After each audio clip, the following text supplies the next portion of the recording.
सूचना केवल हमारे विचार हैं, वित्तीय सलाह नहीं। निर्णय लेने से पहले खुद शोध करें। किसी भी लाभ या हानि के लिए हम उत्तरदायी नहीं हैं।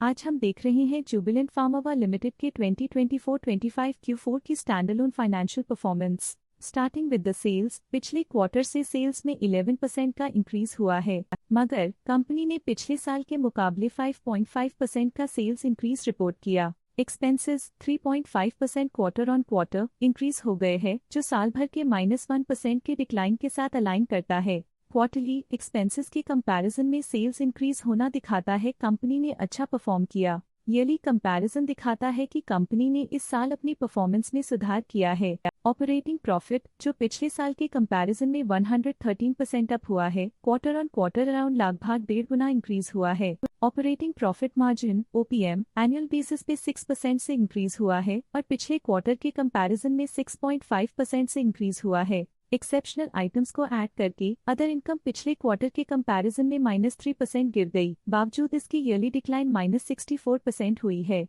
इंटरेस्ट एक्सपेंसेस पिछले क्वार्टर से -5.5% डाउन हुआ, लेकिन ईयर ओवर ईयर डिक्रीज -13.5% हुआ है। डिप्रिशिएशन कॉस्ट्स में 1% का क्लाइम देखने को मिला और ईयरली बेसिस पे 5.5% का इंक्रीज देखा गया। Profit before tax annually -43.5% decrease हुआ, लेकिन प्रोसीडिंग क्वार्टर से लगभग 1.5 गुना बढ़ा है। इस साल कंपनी ने 21.5% टैक्स पे किया और क्वार्टरली कंपनी ने 42% टैक्स पे किया है। नेट प्रॉफिट ने ईयर ऑन ईयर -58% का डिक्लाइन दिखाया, लेकिन लास्ट क्वार्टर से लगभग 1.5 गुना का इंक्रीज हुआ है। इस क्वार्टर में कंपनी का परफॉर्मेंस काफी अच्छा रहा। वहीं अगर एनुअल एनालिसिस की बात करें तो साल के दौरान कंपनी का परफॉर्मेंस अच्छा नहीं रहा। नेगेटिव नेट प्रॉफिट का मतलब है कि कंपनी प्रॉफिट के कंपैरिजन में नुकसान उठा रही है। अर्निंग्स पर शेयर (EPS) में ईयरली -58% का डिक्रीज देखा गया। साथ ही क्वार्टरली में EPS की अप्रॉक्स 2.5 गुना की बढ़ोतरी हुई, जो कंपनी की शानदार परफॉर्मेंस को दिखाता है।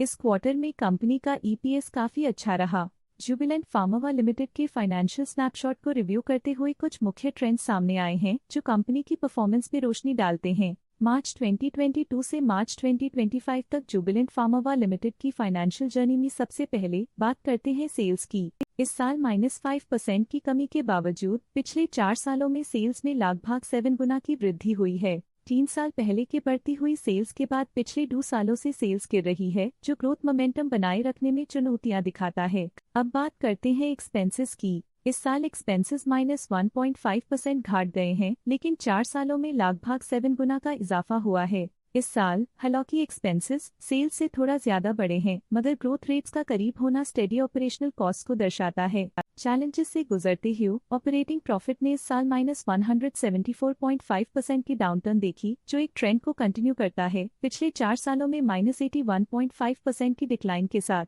इस साल ऑपरेटिंग प्रॉफिट में कमी आई है, लेकिन पिछले 2 साल की वृद्धि रेजिलियंस को दर्शाता है, जो एक अस्थायी मार्केट को संकेत करता है। कठिन दौर से गुजरते हुए नेट प्रॉफिट में इस साल -39% की गिरावट आई है, जो पिछले 4 सालों में -75.5% की गिरावट के साथ चुनौती पेश करता है। पिछले 3 सालों से नेट प्रॉफिट में लगातार कमी फाइनेंशियल तनाव को हाईलाइट करता है, जो इन्वेस्टर्स के ट्रस्ट पर असर डाल सकती है। EPS के लिए रास्ता कठिन रहा है। इस साल EPS -39% डिक्रीज हुआ और पिछले 4 सालों में कुल मिलाकर -75.5% की गिरावट हुई है। पिछले 3 सालों से EPS में लगातार गिरावट कंपनी की लॉन्ग टर्म प्रॉफिटेबिलिटी के लिए चिंता का विषय है।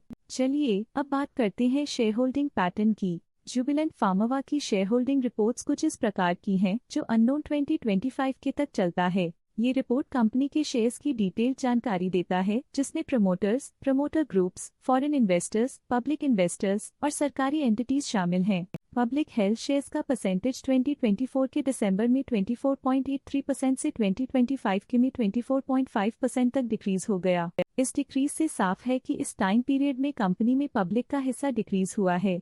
जब कंपनी के शेयर्स का अधिकतम हिस्सा प्रमोटर्स, FII, DII या गवर्नमेंट के पास होता है, तब ये माना जाता है कि कंपनी मजबूत हाथों में है, जो स्थिरता और मजबूत समर्थन को दर्शाता है और इस मार्केट की स्थिरता बनी रहती है। DII डोमेस्टिक इंस्टीट्यूशनल इन्वेस्टर्स ने अपना शेयर होल्डिंग दिसंबर 2024 में 6.98% से 2025 में 7.05% तक इंक्रीज किया। ये बताता है कि डोमेस्टिक इंस्टीट्यूशंस ने कंपनी में अपना इंटरेस्ट 0.07% तक इंक्रीज किया है। FII फॉरेन इंस्टीट्यूशनल इन्वेस्टर्स ने अपना शेयर होल्डिंग दिसंबर 2024 में 16.96% से 2025 में 17.22% तक इंक्रीज किया। ये बताता है कि फॉरेन इंस्टीट्यूशंस ने कंपनी में अपना इंटरेस्ट 0.26% तक इंक्रीज किया है। ये था कंपनी का करंट शेयर होल्डिंग पैटर्न। आइए नजर डालते हैं कुछ प्रमुख FII ट्रांजैक्शंस पर जो मार्केट के डायनामिक्स को रीशेप कर रही हैं। 18 मार्च 2025 को east bridge capital master fund आई लिमिटेड ने 6.2 लाख शेयर्स अपने पोर्टफोलियो में शामिल किए 856.25 रुपीस पर यूनिट के हिसाब से, जिसका टोटल 53.4 करोड़ था। आशा है कि ये FII डील्स के इनसाइट्स आपको स्टॉक मार्केट समझने में मदद करेंगी। चलिए देखते हैं कुछ इंटरेस्टिंग DII डील्स जो हाल ही में कंप्लीट हुई। 18 मार्च 2025 को east bridge capital master fund limited ने 6.2 लाख शेयर्स एग्जिट कर लिए 856.25 रुपीस पर यूनिट के हिसाब से, जिसका टोटल था 53.4 करोड़। आशा है कि ये DII डील्स के इनसाइट्स आपको स्टॉक मार्केट समझने में मदद करेंगी। आज के लिए फाइनेंशियल सेक्टर में इतना ही। देखने के लिए धन्यवाद। स्टॉक लेटेस्ट न्यूज अपडेट के लिए चैनल को सब्सक्राइब करें और वीडियो को लाइक एंड शेयर करें।